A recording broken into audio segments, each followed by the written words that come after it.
I am especially glad to see here today Senator Glenn, who's been so active in working on the medical ethics issue, Congressman Markey, who's worked on this issue for a very long time, Congressman Frost, Secretary Shalala, Deputy Secretary of Veterans Affairs Herschel Gober, and of course the Attorney General, who basically tries to get us all to do the right thing all the time. I want to thank Secretary O'Leary for her extraordinary devotion to this cause, and you heard in her remarks basically the way that she views this. It's a part of her ongoing commitment to finish the end of the Cold War. And perhaps no energy secretary has ever done as much as she has to be an advocate, whether it is for continued reforms within the Energy Department or her outspoken endorsement of the strongest possible commitment on the part of the United States to a comprehensive test ban treaty, which I believe we will achieve next year, in no small measure thanks to the support of the Secretary of Energy. And of course, I want to thank Dr. Ruth Faden for her extraordinary commitment of about 1.5 years of her life to this unusual but important task. And all of you who served on the committee, I remember the first time we put this committee together, I looked, I said, that's a pretty distinguished outfit. I wish I could give them 5 or 6 jobs to do. Thank you. I'll expect you back next Monday, and then we'll...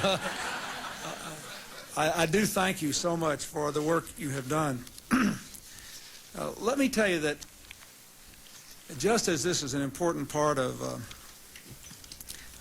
the efforts that Secretary O'Leary outlined, I saw this committee as an indispensable part of our effort to restore the confidence of the American people in the integrity of their government.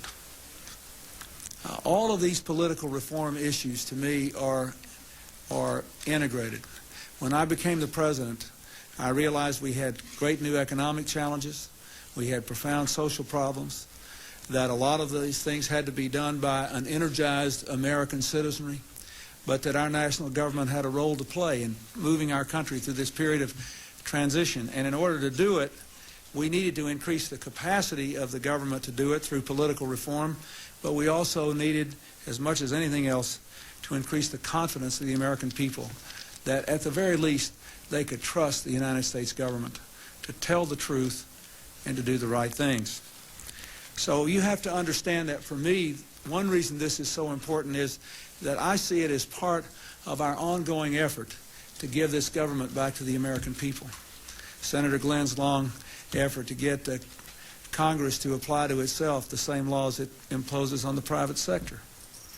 The restrictions that I imposed on members of my administration in high positions for lobbying for foreign governments, and when the lobby bill failed in the Congress, I just imposed it by executive order on members of the executive branch.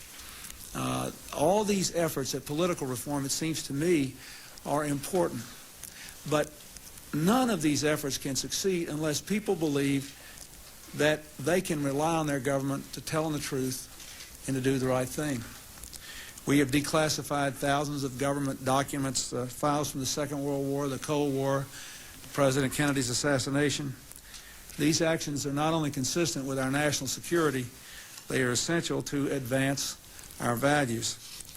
So, to me, that's what this is all about. And to all those who represent the families who have been involved in these incidents, let me say to you, I hope you feel that your government has kept its commitment to the American people to tell the truth and to do the right thing. We discovered soon after I entered office that with the specter of an atomic war looming like Armageddon, far nearer than it does today, the United States government actually did carry out on our citizens experiments involving radiation. That's when I ordered the creation of this committee. Dr. Faden and the others did a superb job. They enlisted many of our nation's most significant and important medical and scientific ethicists. They had to determine first whether experiments conducted or sponsored by our government between 1944 and 1974 met the ethical and scientific standards of that time and of our time, and then they had to see to it that our research today lives up to nothing less than our highest values and our most deeply held beliefs. From the beginning, it was obvious to me that this energetic committee was prepared to do its part. We declassified thousands of pages of documents. We gave committee members the keys to the government's doors, file cabinets, and safes. For the last year and a half, the only thing that stood between them and the truth were all the late nights and hard work they had to put in. This report I received today is a monumental document in more ways than one. But it is a very, very important piece of America's history, and it will shape America's future in ways that will make us a more honorable, more successful, and more ethical country. What this committee learned, I would like to review today with a little more detail than Dr. Faden said, because I think it must be engraved on our national memory. Thousands of government-sponsored experiments did take place at hospitals, universities, and military bases around our nation. The goal was to understand the effects of radiation exposure on the human body. While most of the tests were ethical by any standards, some were unethical, not only by today's standards, but by the standards of the time in which they were conducted. They failed both the test of our national values and the test of humanity. In one scientist injected plutonium into 18 patients without their knowledge. In another, doctors exposed indigent cancer patients to excessive doses of radiation, a treatment from which it is virtually impossible that they could ever benefit. The report also demonstrates that these and other experiments were carried out on precisely those citizens who count most on the government for its help, the destitute and the gravely ill. But the dispossessed were not alone. Members of the military, precisely those on whom we and our government count most, they were also test subjects. Informed consent means your doctor tells you the risk of the treatment you are about to undergo. In too many cases, informed consent was withheld. Americans were kept in the dark about the effects of what was being done to them. The deception extended beyond the test subjects themselves to encompass their families and the American people as a whole. For these experiments were kept secret, and they were shrouded not for a compelling reason of national security, but for the simple fear of embarrassment, and that was wrong. Those who led the government when these decisions were made are no longer here to take responsibility for what they did.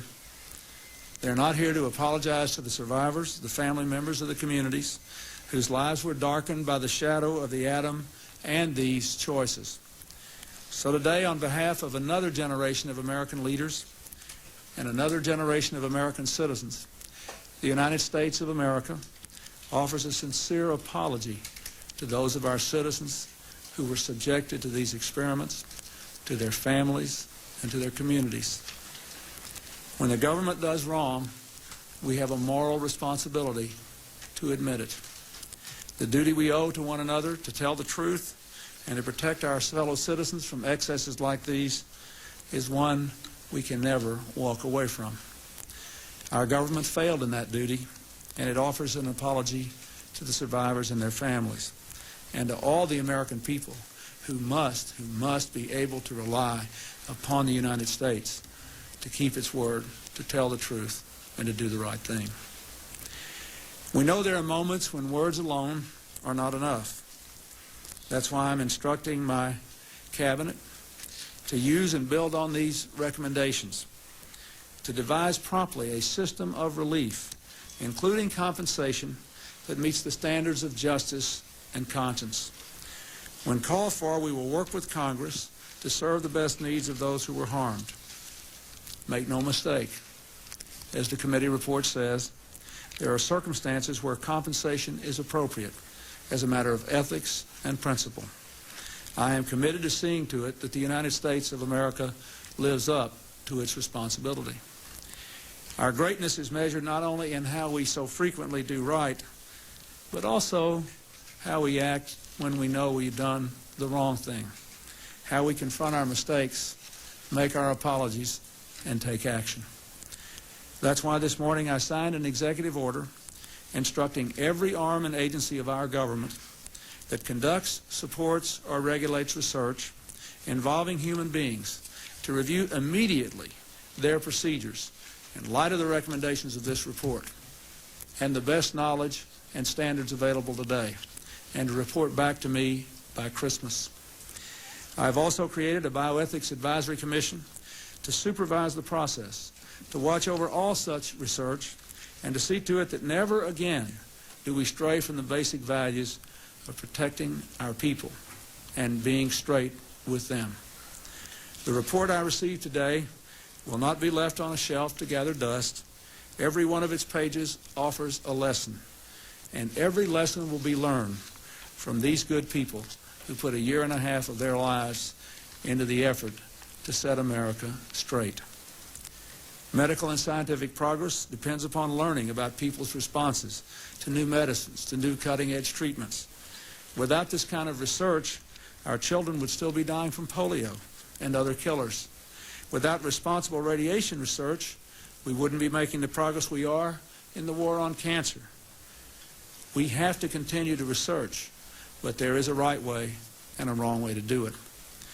There are local citizens review boards. There are regulations that establish proper informed consent and ensure that experiments are conducted ethically.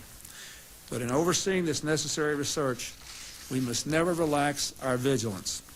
The breathtaking advances in science and technology demand that we always keep our ethical watchlight burning. No matter how rapid the pace of change, it can never outrun our core convictions that have stood us so well as a nation for more than 200 years now, through many different scientific revolutions. I believe we will meet the test of our times, that as science and technology evolve, our ethical conscience will grow, not shrink. Informed consent, community right to know, our entire battery of essential human protections, all these grew up in response to the health and humanitarian crises of this 20th century. They are proof that we are equal to our challenges. Science is not ever simply objective. It emerges from the crucible of historical circumstances and personal experience. Let us remember, too, that cynicism about government has roots in historical circumstances. Because of stonewallings and evasions in the past, times when a family member or a neighbor suffered an injustice and had nowhere to turn and couldn't even get the facts, some Americans lost faith in the promise of our democracy. Government was very powerful, but very far away and not trusted to be ethical. So today, by making ourselves accountable for the sins of the past, I hope more than anything else, we are laying the foundation stone for a new era. Good people like these members of Congress who have labored on this issue for a long time and have devoted their careers to trying to do the right thing and having people justifiably feel confidence in the work of their representatives. They will continue to work to see that we implement these recommendations. And under our watch, we will no longer hide the truth from our citizens. We will act as if all that we do will see the light of day. Nothing that happens in Washington will ever be more important in anyone's life affected by these experiments, perhaps, than these reports we issue today. But all of us as Americans will be better off because of the larger lesson we learned in this exercise and because of our continuing effort to demonstrate to our people that we can be faithful to their values. Thank you very much.